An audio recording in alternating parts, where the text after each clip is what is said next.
Bonjour. Force est de constater que nous vivons dans un monde effroyable, de plus en plus violent et injuste. Il suffit d'allumer la télévision pour voir que le nouvel ordre mondial est partout. La dictature mondiale se met en place progressivement. Nos libertés d'ailleurs fondent à vue d'œil depuis des décennies.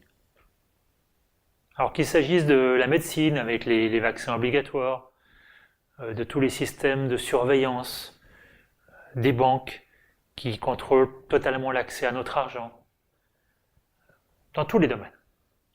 Même le droit le plus élémentaire, à nous alimenter sainement, nous est quasiment interdit par Monsanto, Bayer et compagnie. Peut-être même bientôt, on ne pourra même plus cultiver ce qu'on veut dans notre jardin. Bref, on nous empoisonne à tous les niveaux. On nous coupe nos libertés. Il y a effectivement vraiment de quoi déprimer. Et puis si j'éteins la télévision et que je regarde autour de moi, le constat est tout aussi alarmant. Travailler dur pour arriver à joindre les deux bouts en s'endettant à vie. Le modèle familial qui explose, bourré de compromis pour garder un semblant de famille, d'équilibre. Les fameux repas de famille, vous savez, les repas de Noël, où on cache sous la couverture tous les secrets. Et puis on veut juste donner l'impression que tout se passe bien pour passer à l'année suivante. Alors, toutes ces agressions extérieures, ces mensonges, cette pression sociale, faire ce qu'il faut pour être une bonne personne, vous savez, une bonne mère, un bon fils, un bon employé, un bon citoyen, eh bien, toutes ces choses, ça nous contracte au plus profond de nous-mêmes. Je dirais même, ça nous terrifie. Je pense à la mère de famille qui emmène son enfant se faire vacciner, pensant qu'elle n'a pas le choix, mais qui sait qu'au fond d'elle, ce n'est pas pour son bien. Je pense en ce moment par exemple aux gilets jaunes, qui pour certains ont bien conscience qu'ils ne vont pas changer le système en changeant de gouvernement. Mais ils ne voient pas d'autre solution, alors ils se battent. Se battre, faire la guerre pour avoir la paix. Ça, c'est un concept intéressant. Rien que de le dire, c'est insensé. Et pourtant, quand on n'a que ça, eh bien, on continue de se battre.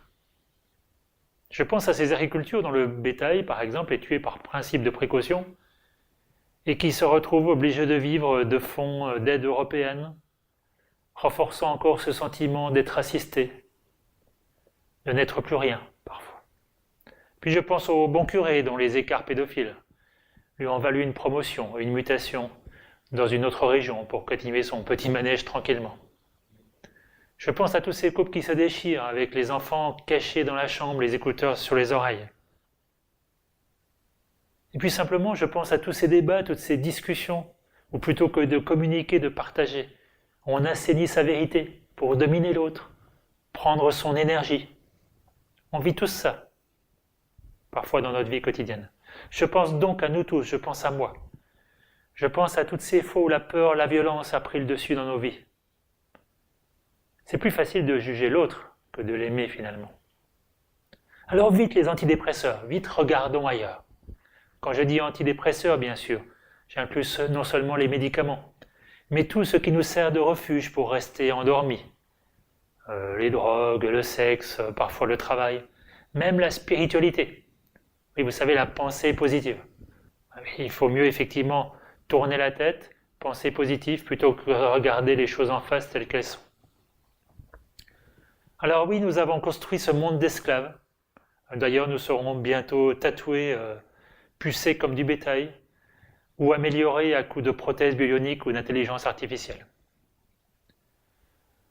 Nous avons créé ce monde, un monde où nous sommes capables de violenter les personnes que soi-disant nous aimons plus que tout. Comment est-ce possible ? Comment on a pu créer ce monde de souffrance, d'injustice et de violence ? Comment est-ce qu'on peut même encore le supporter ? Eh bien si justement, c'était le chemin que nous avons choisi pour se réveiller. Vous savez, l'être humain avec son gros cerveau et tous ses égos de protection, eh bien il a besoin parfois d'un électrochoc, quelque chose d'insupportable, d'insoutenable, pour lâcher prise. On dit souvent que les épreuves nous rendent plus forts, nous permettent de passer des étapes, de grandir. Eh bien, nous y sommes. Le plus grand challenge pour la race humaine, c'est maintenant. Une situation tellement insupportable, qui jusqu'à maintenant avait toujours la même issue.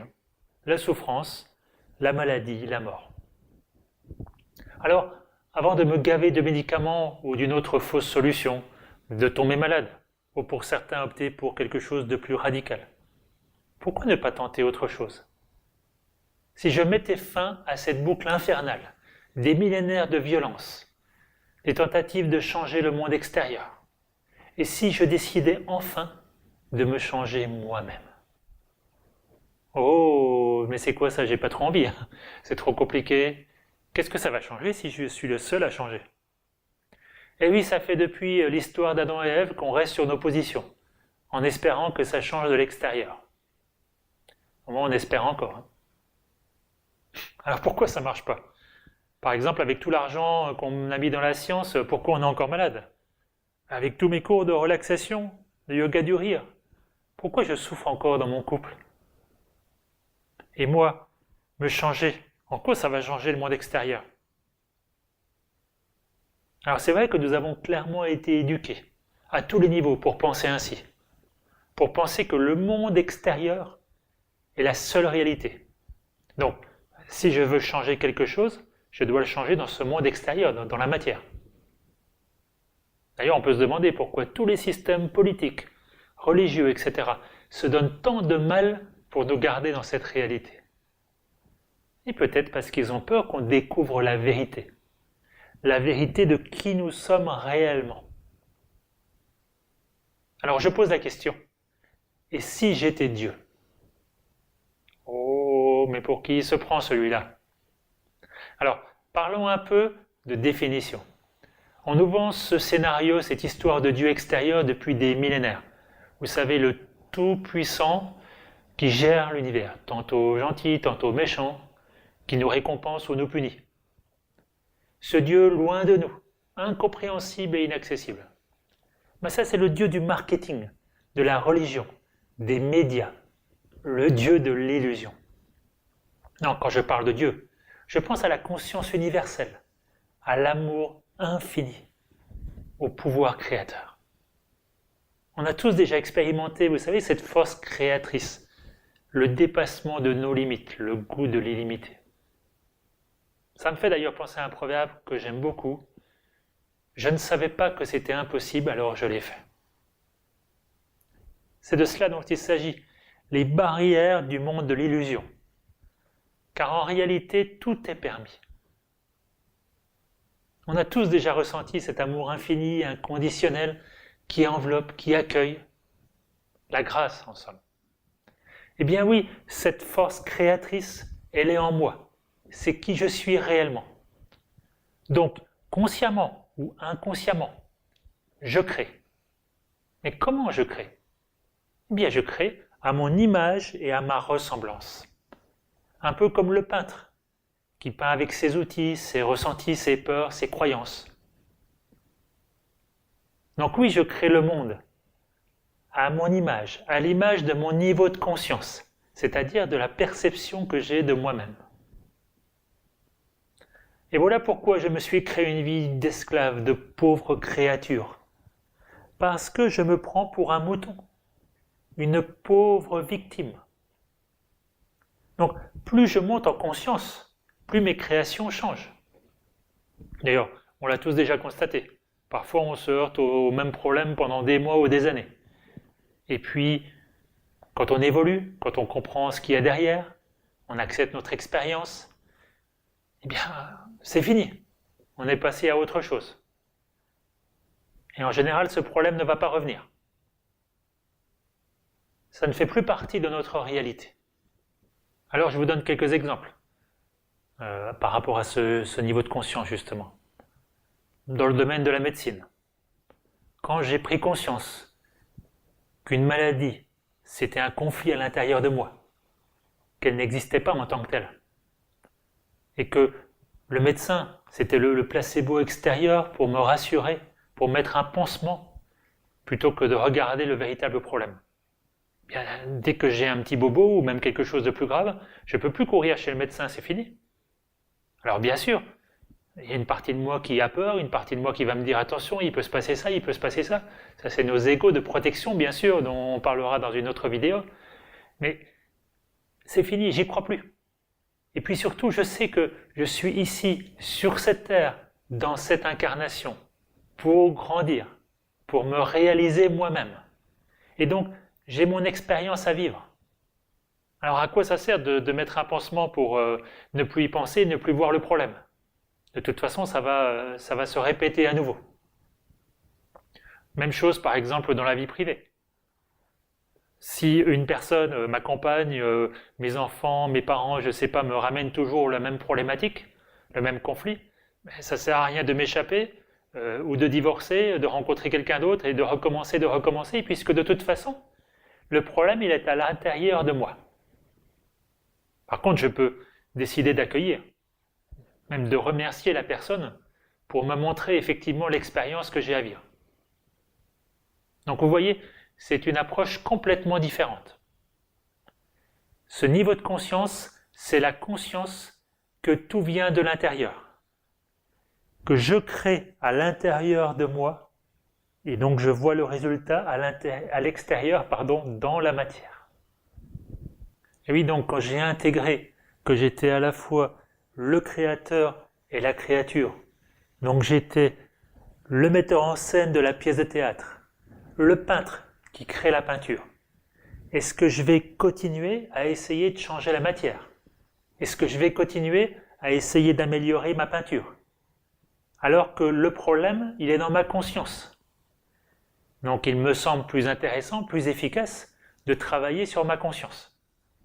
Alors vous voyez, quand on disait tout à l'heure, oh, me changer moi-même, oh, c'est trop grand, c'est trop compliqué, c'est trop difficile, eh bien en fait, c'est la seule solution et surtout c'est la seule chose qui existe réellement. C'est mon niveau de conscience. La matière n'étant que la conséquence, l'expression de mon niveau de conscience. Alors oui, et si j'étais Dieu? Et si la conscience divine, le pouvoir créateur, existait à l'intérieur de moi?